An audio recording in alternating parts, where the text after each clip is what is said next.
Welcome to the Locks and Dogs NFL Picks Podcast, Week 14 edition. We've got the NFL locks and a few dogs that you need to hear, and the podcast starts right now. All right, welcome back, Week 14. This is Matt. This is Mark. It's good to be back for Week 14. Mark, week 13, you were no longer the king of Week. Well, you were the king of Week 12. You're not the king of Week 13. No, you are now the king of Week 13. I've got the Burger King crown on my head. We're even recording a record on the inside where we write in Sharpie who is the rightful king of each week. This week the crown passes to me, where it shall remain, hopefully. Yeah, we only had a couple misses this week. We both aided on Dallas. That was a big miss for us. I thought I think we both thought that, that would be, a tough spot. Well, the reason they didn't cover is because their defense didn't score. And a lot of those games, when they've been blowing out opponents, because the defense has been scoring, but in that particular game, the defense does not score. So they did not cover. We had Chargers -6 as a push. I kind of can't believe they didn't. I mean, you could have gotten that at a 5. So, I mean, I'm kind of surprised I guess if you bet it right away when we made the picks, you would have pushed. But either way, that's close to a win. Bucks -5.5. Yeah, we both ate it there. The Chiefs. I think we were both in the Chiefs. Mm-hmm. Yeah, not good. The big win for me was the 49ers. I was really proud of that win. That was your dog for the week, was it not? Yeah. The Eagles were my dog. Yeah. So. Proud of that one. I was on the Bengals for Monday night. Proud of that. That's a good one. I had a feeling the back door was going to be open. I did not think they went outright. The back door was open, and then Goldilocks made a real show of that ankle sprain. Yeah, Trevor Lawrence went down in the fourth quarter last night and really went out of his way to make sure everybody in the building knew that he was hurt. And they even cut to him like walking down the tunnel with he had a cop on one side of him and a trainer on the other, just making like the slowest grandpa steps possible. So they really wanted to get it across that he was not feeling well. So yeah, we'll have to see what his status. At the moment I wouldn't count on him for if he's that hurt where he has to have two guys helping him down the hallway, how could he play on Sunday? Any other key takeaways from? We were both on the Colts. We were both on the Lions. We were both on the Finns. You were on the Falcons. I was not. Rams. I got the cover with the Rams. Happy there. Yeah. Mm-hmm. No, yeah. I had a nice evening slate. Yeah, I didn't hit any of the games in the late window. Yeah, you were. You were an early slate hero. It looks like here. I'm still kind of surprised we both missed that Thursday game with the Cowboys. Okay, you ready to dive into Week 14? Yeah. All right, let's do it. Okay. Thursday Night Football, we've got a barn burner, my friend. Patriots at Steelers. Steelers laying 5. Over under at a crisp 30. The early numbers on this one. Oh wow, there are some brave souls out there, my friend. 70% of the bets on the spread are coming in the Pats. 95% of the bets coming in the under, and 88% of the bets on the money line on the Steelers. What are you doing here? Patriots have. Okay, first off, let's start with the quarterback situation here before we dive in. Yeah. Okay. So Patriots quarterback, it's either Mac Jones or Bailey Zappi. Maybe Malik Cunningham.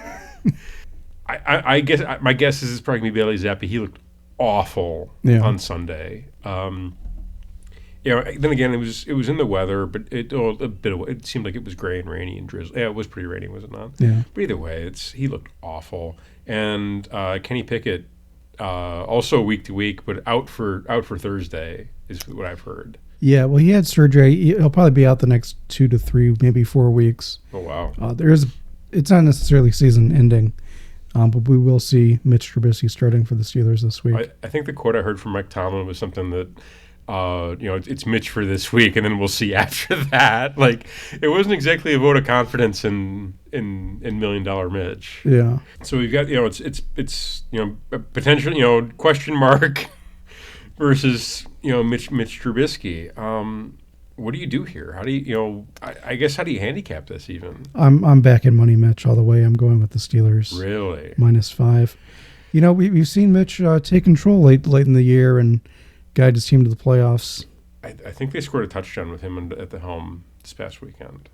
I'm sorry. I know it's a home game for the Steelers. I'm laying the points. I'll take the points. I'll take the 5, and I'm going to assume it's a 13-10 final. Is my guess. After the Patriots couldn't score a single point with Bailey Zappi against the Chargers last week. Maybe so they've had 4 quarters to figure out what doesn't work. It didn't help that Ramondre Stevenson needed to. Yeah, he came. Had the early exit on Sunday. That didn't help them at all. Yeah. So I don't think he's going to be back for this game. Is my guess, but I think they'll have a couple of days to figure out what they're going to do on offense. Yeah. Give me they can't look any worse, can they? Well, no, but they can continue looking worse. Yeah, I guess you're right. They can continue at the current pace. All year, despite the ups and downs, I've liked Mike Tomlin at home. I like Money Mitch even more. I think he's a better quarterback than Kenny Pickett. I just think the back door is open in this one. If the Patriots can do anything, like let's say there's a pick 6. Money Mitch likes to do that. There's only one problem with that, Matthew. What's the problem? Mitch Trubisky has never thrown a pick 6. I think we know when the first one's coming. So look to lock up either no touchdown or Patriots defensive touchdown on Thursday night. Give me the Pats and the under. 13-10. Steelers win outright. Pats cover. Next up, the noon games on Sunday. First on my list, I've got Buccaneers at Falcons. Falcons minus 2.5. Over under 39.5. Early bets on this one. So far, 53% of the bets on the spread coming in the Buccaneers, 57% of the bets on the under, and 69% of the money line bets coming in the Buccaneers. Buccaneers and Falcons both coming off big wins this week. Buccaneers just got past the Panthers, and Falcons, both these teams coming off big wins from this past week. Buccaneers getting past the Panthers, Falcons beating the Jets. I'm going to lay the 2.5. I like the Falcons at home. I do not like the Buccaneers on the road. I think this is a case of laying the 2.5 is the right play here. We've kind of seen these teams all year, and I think we know who they are. I like the Falcons to win outright, and I like them to cover the 2.5. I mean, I think that ground game gets the job done against does enough to keep the ball out of the hands of the Buccaneers offense, and I don't think the Buccaneers can really move the ball that well on the Falcons defense. So. Yeah, I think this one's one of the easier handicaps in the day. Just give me the Falcons minus the 2.5. The Falcons have looked good at home all year long. Still not a big believer in the Baker Bucks so far this year, so I'm going with the Falcons minus 2.5. I think this is kind of a pretty even matchup here, but again, the Falcons at home have done well, and I've been fading the Buccaneers for most of the year. So based on that, I'm going with the Falcons. Okay. All right, next up, we got Rams at Ravens. Line on this one is Ravens minus 7, over under 41. Early bets here. 78% of the bets on the spread coming in the Ravens, 63% of the bets coming in the under, and 81% of the bets on the money line coming in the Ravens. Getting that minus 330 action. Honestly, it's a non-conference road spot for the Rams. I like the Ravens to roll here. Last time we saw them in a spot like this was against the Lions. That was, I think it was earlier in like October, November, and they absolutely rolled them. And I kind of feel like the Rams are a worse version of the Lions.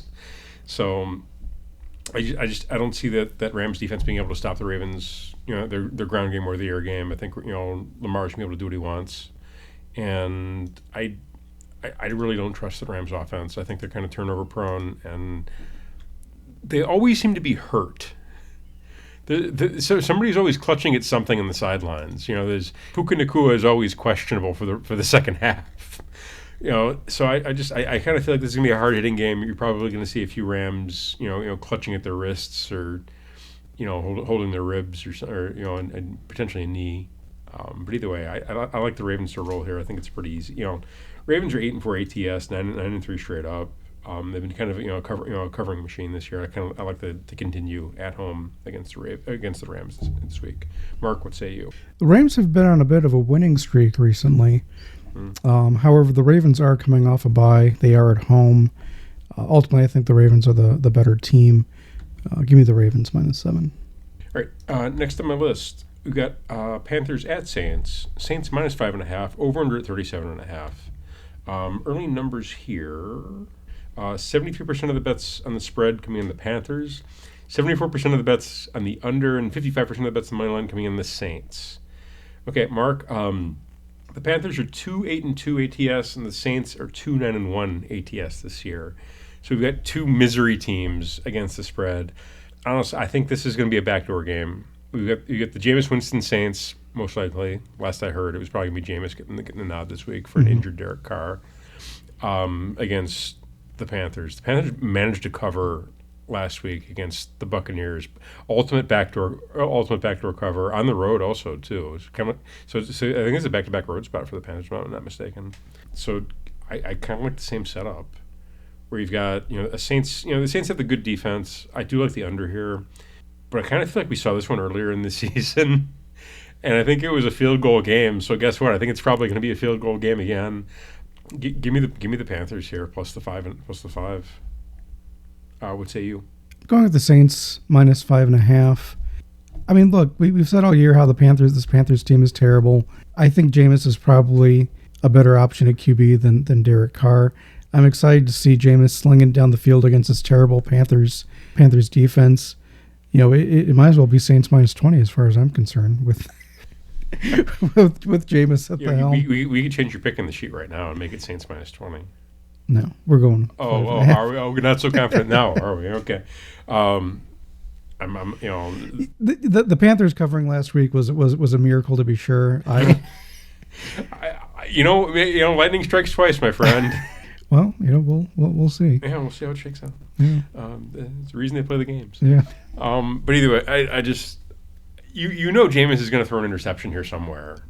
Oh, at least one. At least one. Yeah. He might also throw a couple of touchdowns, but he's throwing at least one. Yeah, we've seen this game. It happened 2 months ago. It's going to be a field goal game. Is what it's going to. It's. I think we're probably looking at I'll say 2017 final. Next time on this, Lions at Bears. Lions minus 3. Over under at 40.5. Early bets here. 73% of the bets in the spread coming on the Bears. 58% of the bets in the under, and 85% of the bets in the money line coming in on the Lions. First of all, the over-under, I've got the over-under at 40.5 here. Way too low for these two teams. That's way too low. The Bears tend to play to the over anyway, so I don't. It opened at 46.5. There isn't like an injury, is there? No, everybody's healthy as far as I know. Yeah. It's odd to me that it would change that much.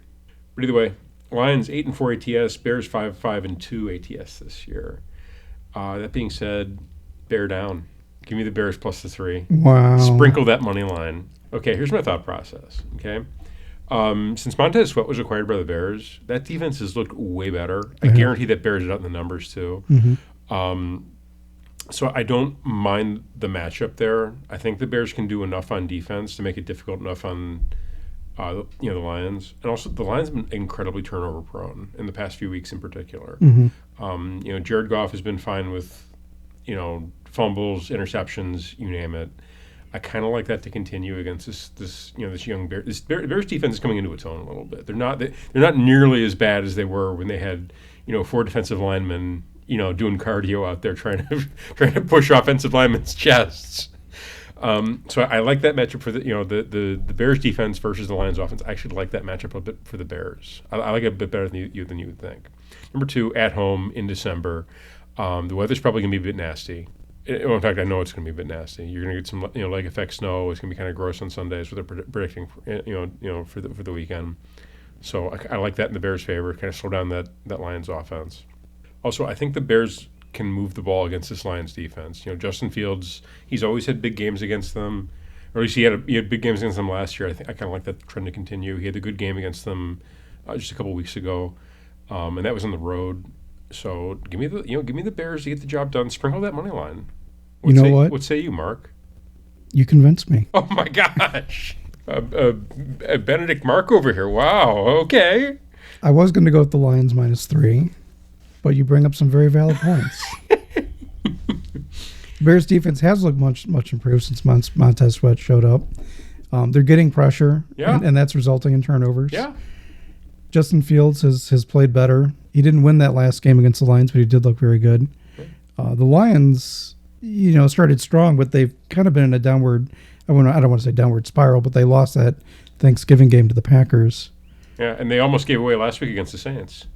They tried really hard to give that game away to the Saints. And the Bears are coming off a bye. Yep.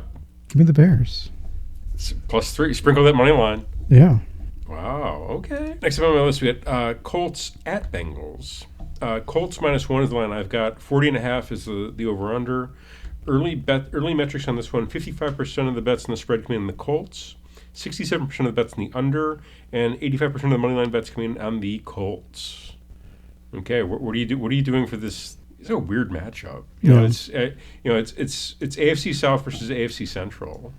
It's an odd match, and they're like I think like 60 miles apart from each other, but they're two different divisions. That's weird. What are you doing here with the Colts and Bengals, Mark? Yeah, the Colts looked good last week without Jonathan Taylor, but the big surprise last night was a Jake Browning Bengals getting the win on Monday Night Football against the Jags. I'm going with the Bengals +1 on this one. Reason being is, I think they're both two evenly matched teams.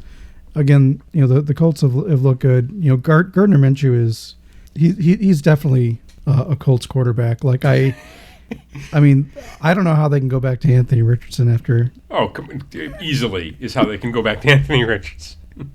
Gardner's a free agent this year. They got to sign him to a long-term deal. No, he's gone. He's out the door. He's I don't know. Maybe is he the Commanders' quarterback? No, I don't know where he lands. We'll figure it out. But either way, I've got the Colts, and I'm going to lay the 1, and I'll tell you why. First up, Colts 8-4 against the spread this year. They've been kind of a covering darling this year. Second, that Bengals defense still gave up over 30 points to the Jags yesterday, and had to go into overtime to beat them without Goldilocks. Also, I like this matchup for the Colts offense. I think they can move. I think they'll be able to do what they want against that Bengals defense. They've not impressed me all year. And I think that Colts defense, this actually plays to their strengths. Where we've seen them struggle is against teams like the Texans, who can take the top off the defense and take advantage of some of the big the chunk plays. This is not really a chunk play Bengals offense. Everything they were doing last night was underneath. Everything they were doing was like 3-step drop and go. Jake Browning did a good job at it, but I think they've kind of got some more tape on him. I don't think he's going to be nearly as successful this time around as he was against the Jaguars last night. So give me the Colts to win this one outright. I think I'll lay the 1 with the Colts. I think better team. They're in the hunt for the playoffs. I guess the Bengals are too. But I think the Colts actually have the inside track at 7-5. I like them to get the job done here on the road against Cincinnati. Let's go. Next up on my list, we got Jaguars at Browns. Browns -3. Over under at 30.5. That's a bit low for this. Early numbers here. 56% of the bets on the spread come in the Browns. 91% of the bets on the under. The over-under has moved from open at 38.5 and has moved all the way down to 30. I guess that's guess who ain't playing? Yeah. It's Trevor Lawrence. And moneyline bets 80% coming in on the Browns. Honestly, this is a pretty simple handicap. I feel. The Joe Flacco Browns, I hate to say it, he's the best quarterback they've had all year. Yeah. Deshaun was always looking for a way out. Dorian Thompson-Robinson flashed in preseason, kind of was really mediocre in regular season. P.J. Walker, there's a reason they're not starting P.J. Walker, and it's not because he's awesome. So they brought in Joe Flacco, and he looked like Joe Flacco. He looked capable. I kind of like that. I think he can do enough to kind of keep that offense moving with that ground game. And I do not like the C.J. Beathard Jaguars on the road after a Monday night home loss to the Bengals. I don't like. I think they're going to drop this one too. And honestly, I think their season. If they don't get Trevor Lawrence back quickly, their season's in trouble. That division is a lot more competitive than we thought it was going to be.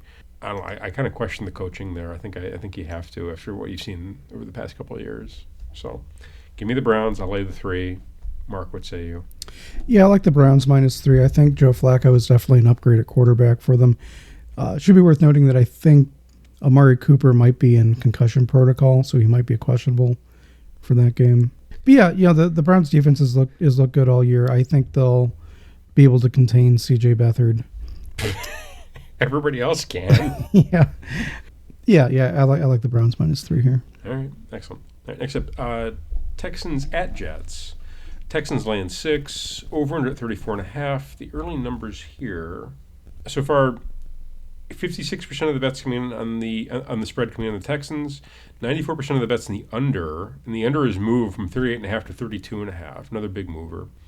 And the money line, 92% of the bets coming in on the Texans. Honestly, this one's pretty simple. The Jets are a mess right now. The Texans have a couple injury concerns. Looks like Tank Dell's done for the year. Sad about that because I really like Tank Dell. I think he's got a really bright future. Mm-hmm. If the Texans are going to lose somebody, I think wide receiver is like one of the spots that they could lose somebody at. They got Noah Brown's coming back, and John Mechie's also on the roster. They could kind of slide into that Tank Dell role, I think, pretty easily. So I'm laying the 6 with the Texans. I don't really see a case for the Jets here. I don't care who they start at quarterback. They looked awful last week. With Trevor Siemian at the helm. They've looked awful the past few weeks. Since week 1. Yeah. So I'll lay the 6. I think the Texans win here by 20. This is one that I would be okay with setting at minus 20. Yeah. We're not changing the sheet, but I'll tell you what. I'll write Texans minus 20 if you write Saints minus 20. No, we're not. Okay, well I made a fair offer, folks. No, we're not doing that. Yeah, I like the Texans minus 6 here. This is very lock worthy. Not a whole lot to say. Technically, we don't know who's starting at QB for the Jets, but it really doesn't matter. Give me the Texans. Agree. All right, that does it for the early slate. Moving on to the late afternoon games. First up, Seahawks at 49ers. 49ers minus 10.5, over under 47. The numbers here, 55% of the bets coming in on the Seahawks on the spread. 63% of the bets coming in the over. This has actually moved up from 44 to 47. And the money line bets, 96% coming in on the 49ers. Honestly, for this one, I'm on the Seahawks. This is a letdown spot for the 49ers. You're coming off the the big emotional win on the road against the Eagles, in which you punked them basically. Seahawks coming in, they're quite as banged up as they were. I think they've gotten a little bit healthier. I don't think Kenneth Walker's going to be back for this one. He's still questionable. There's some concerns about Zach Charbonnet. He might be, he's also questionable for this one at the moment. I think he's a bit more likely to play than Kenneth Walker is. Honestly, I see this as the letdown spot for the 49ers is really the handicap here. I think that given the fact there's a really emotional win, you got a lot going on, a lot punches being thrown, guys getting ejected, just wild stuff in Philadelphia. I don't see how you get up, in back-to-back weeks. I think there's a bit of a letdown, and I think the back door is going to be open for this one. I think we're probably going to see the Seahawks. The Seahawks are going to lose, but it'll probably only lose by 8. I think we get a 28-20 final. Seahawks cover. What say you, Mark? I like the 49ers minus the 10.5. To their credit, the Seahawks looked really good against the Cowboys the week before. Yeah. They looked a lot better than we thought they would. But the 49ers, I think, are pretty much unstoppable, particularly at home. We've seen them look unstoppable before. They had that 3-week letdown where they were getting roasted by the Vikings. Come on. Yeah. We'll see. But, yeah, I think 49ers are the better team. I don't disagree with you. I just don't think they're going to cover. Fair enough. But, yeah, at home, give me the 49ers. Okay. All right. Next up, Vikings at Raiders. The line that I've got for this one is Vikings minus 3, over under at 40. Early bets here, 53% of the bets in the spread coming in the Vikings. Over-under is a 50-50 split. Nobody knows what to do with this one just yet. And 79% of the bets in the money line coming in on the Vikings. Okay, what do you do with this game? Well, we're working under the assumption that Josh Jacobs is still starting for the Vikings. There was some talk after the 4-interception game against the Bears that they were considering other options, but I think Josh Jacobs. What other options are they considering? Jaron Hall, is that the other option? They have other options. I think they brought somebody else back. I think there's another veteran quarterback that they brought in. I can't remember who it is. Yeah. All right, fair enough. All right. But I'm assuming that Josh Jacobs is starting. Justin Jefferson should be back for this game also. Yes. Technically it's not official yet, but given the time frame, he's been activated from the IR, so he's either going to be inactive and on the sidelines in sunglasses, or he's going to be active and on the field in shoulder pads. We'll see which one it ends up being. Yeah. But I like the Raiders plus 3. I like the Raiders at home. It's a non-conference road spot for the Vikings also. Yeah. So they're coming off a bye. The Vikings are also coming off a bye also. Yeah. It should be noted. But yeah, I like the Raiders. They're still kind of figuring things out with the interim head coach.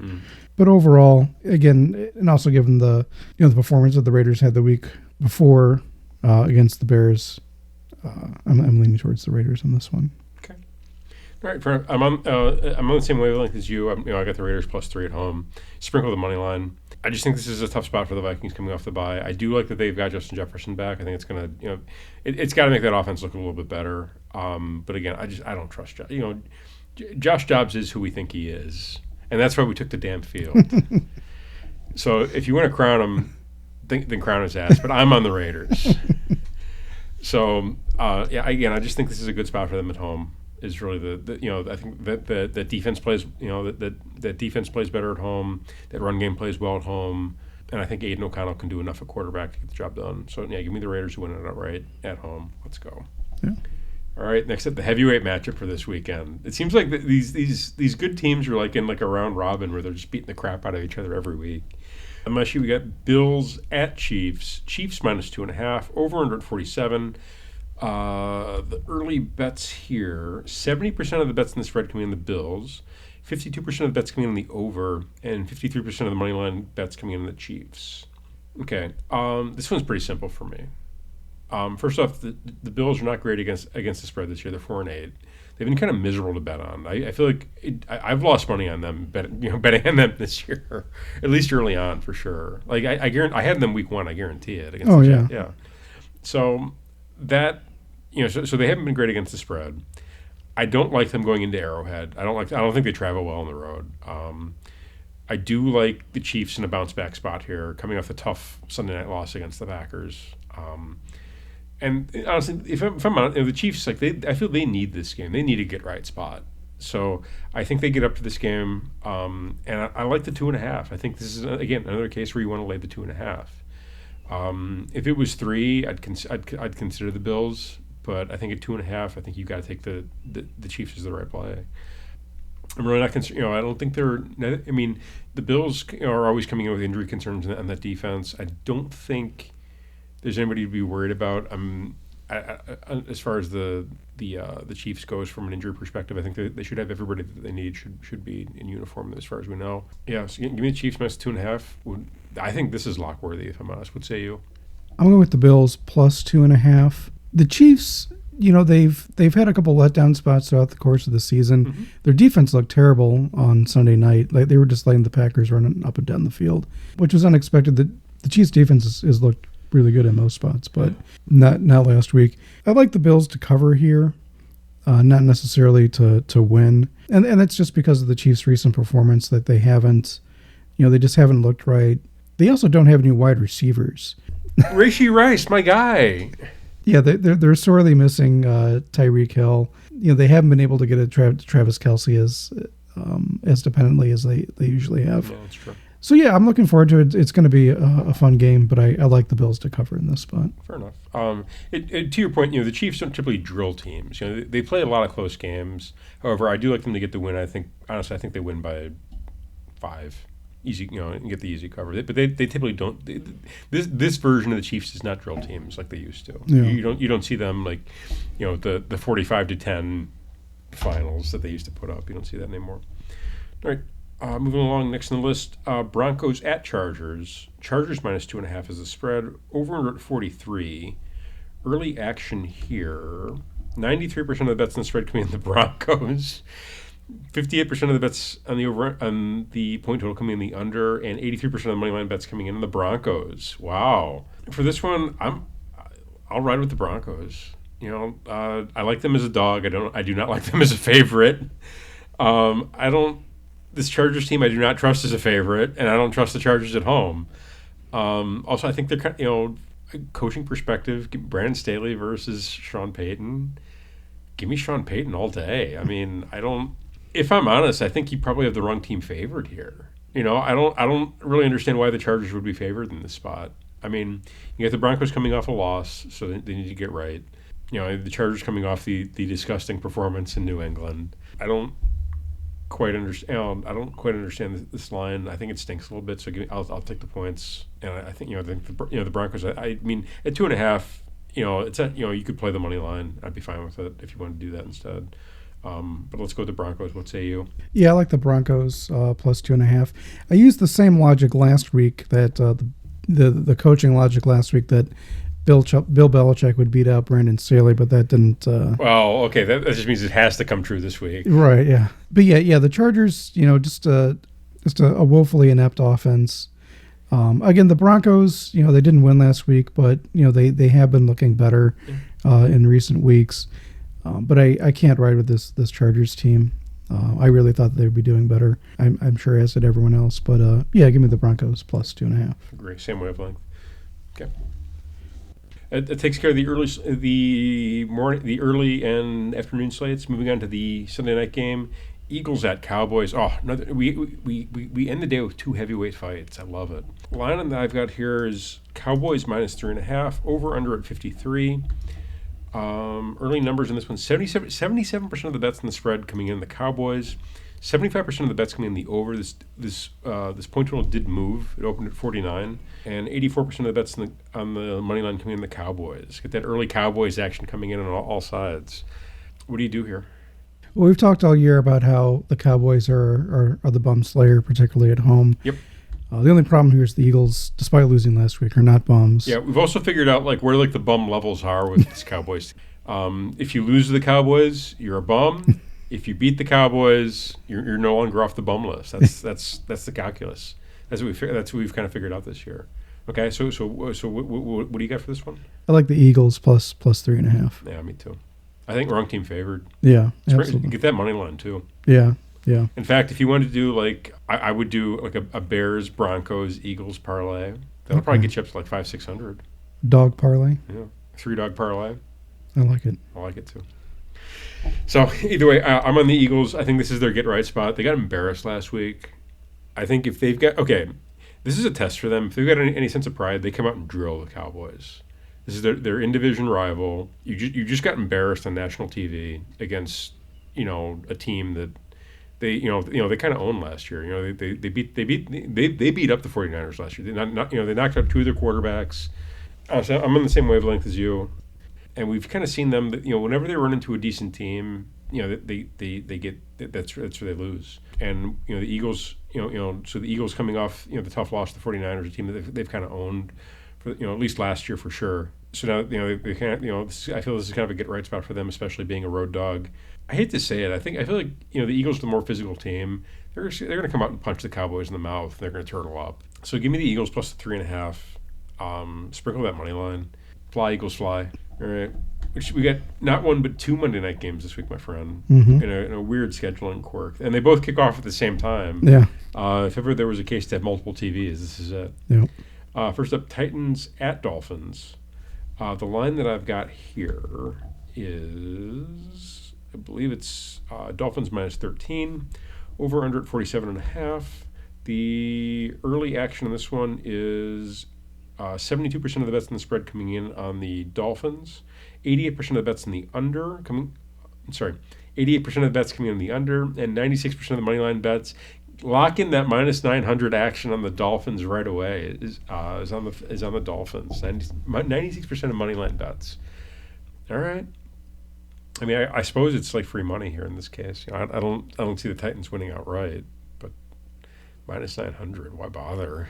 Be happier with the money in my account. Yeah, this is it's Titans on the road, which we don't love. I do kind of like this Dolphins team. I like this Dolphins offense matching up against the Titans defense. I just think the Dolphins are just too fast. I think they're kind of going to run the Titans off the field, if I'm honest, on both sides of the ball. I think there's going to be turnovers from Will Levis. Derrick Henry probably not going to go in this one, is my guess. I think he got banged up last week and missed most of the second half. Also, Dolphins 8-4 ATS this year. Titans 5-7 ATS this year. So Dolphins have been a bit of an ATS darling, even with the big numbers. I think they've had a couple of spots where they haven't covered very well. If this was in Tennessee, I'd be more likely to go roll with the Fins. I'm sorry, roll with the Titans plus the points. But in Miami, in a primetime spot, I believe this is Will Levis's first primetime start on the road. Give me the Dolphins. I think this one gets out of hand. I'm glad we have a backup game just in case. What say you? I like the Dolphins minus the 13. The Titans have looked good in spots with Will Levis. But yeah, the Dolphins at home have been pretty much unstoppable, whereas the Titans all year have been, pretty much a disappointment. Yeah, give me the Dolphins minus 13. I might even lock this up. Yeah, I don't know if it's a lock, but I'm definitely betting it. All right, which brings us to our second Monday night game: Packers at Giants. The line that I've got here is Packers minus 7, over under 37. Early bets on this one: 68% of the bets in the spread coming in the Packers, 94% of the bets in the under, and 90% of the money line bets coming in the Packers. I'm just going to close my eyes and take the Giants at home plus the 7. I think the hype train is definitely going to be in the Packers, especially the way they've played the last few weeks. You got the big wins against the Lions and against the Chiefs. I think this is a letdown spot. It's a weird Monday night road game. Tommy DeVito's going to have the entire family showing up at MetLife, and I feel like there's the back door for this one's gonna be wide open. I don't really trust the Packers all that much. I think they're more legit than I thought they were at the beginning of the year. I still think they're a bit fraudulent, and coming off the two big wins back to back, I think they're just due for a letdown. I think this is it.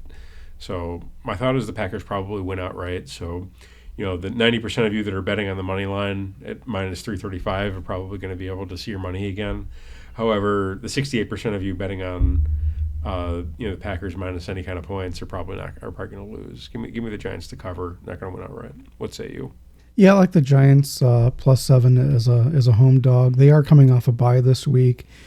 The Giants also have looked good in recent weeks. Look good is a relative term. Looked better in recent weeks. And they announced that they are going with Tommy DeVito for the rest of the season, no matter what happens. They are. My guy Tyrod is very hurt by this decision. If it were me, I'd have Tyrod in there, but I know you would. That's just me. But yeah, give me the Giants as a home dog.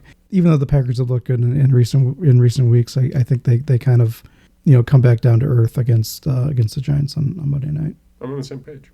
All right, time for locks and dogs. Who went first last week? Was it me? Yeah. So it's you this week? Yeah. All right. What do you got? For my lock, give me the Steelers minus 5. Wow, locking up Mitch. I'm not that brave. If I'm looking for the game, lock up the Texans minus 6. I feel like it's super chalky. I feel like everybody's going to be on that, so that's why I'm kind of hesitant. The only other one that I would think to lock would be the Chiefs. Let me lock up the Chiefs. Okay. So who's your dog? I picked the Eagles last week. I'm almost tempted to pick them 2 weeks in a row as my dog. But there's so many good dogs out there this week. Yeah, this is a good dog week. Well, on paper, it's a good dog. I mean, you got the Patriots plus 5. Well, no. But you got the Bears, the Raiders, the Broncos, the Eagles, the Bills. Lock it up. Let's go. No. I'll lock battle you right now. It's an embarrassment of riches when it comes to dogs here. Yeah, give me the Eagles plus 3.5. I'm not going to overcomplicate things. Okay. All right, my dog. Give me the Broncos plus 2.5 is my little dog. Okay. I'll go with Danger Russ and Sean Payton going into Los Angeles. All right. As the road dog. So this has been Locks and Dogs podcast for week 14 of the NFL season. Check out locksanddogs.com for the latest in gambling picks and news. Hit that subscribe button to get notifications for all the latest episodes, and please leave us a review. We appreciate 5 stars, but we just love to hear from you. Tell us what we're doing right. Tell us what we're doing wrong. 5 stars, please. Mark loves it when you give us 5 stars. For Locks and Dogs, this is Matt. This is Mark.